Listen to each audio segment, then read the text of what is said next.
இன்னைக்கு இட்லி மாவு வச்சு நல்ல ஒரு டேஸ்டான ரொம்பவே டிஃப்ரெண்ட்டான ரெசிபி எப்படி செய்யுதுன்னு பார்க்க போகிறோம். இப்போ நம்ம செய்ய போகிற டிஷ்ஷுக்கு சைட் டிஷ்ஷே தேவைப்படாது, அப்படியே சாப்பிட்லாம்.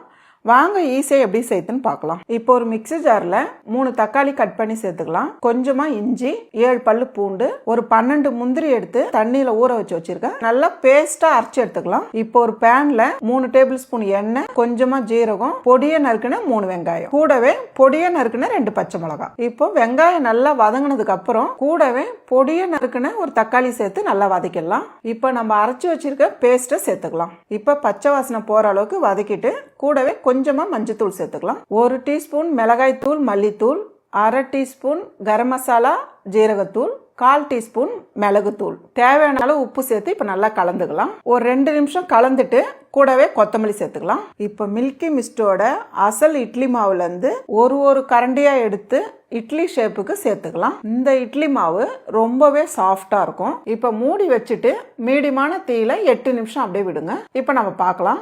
இட்லி நல்லா சாஃப்டா வெந்திருக்கு. எண்ணெயில தாளிச்ச கடுகு, 2 காஞ்ச மிளகாய், கருவேப்பிலை இது மேலவே சேர்த்துக்கலாம். அவ்வளோதான், மில்கி மிஸ்டோட அசல் இட்லி மாவு வச்சு ஒரு சூப்பரான டிஷ் ரெடி.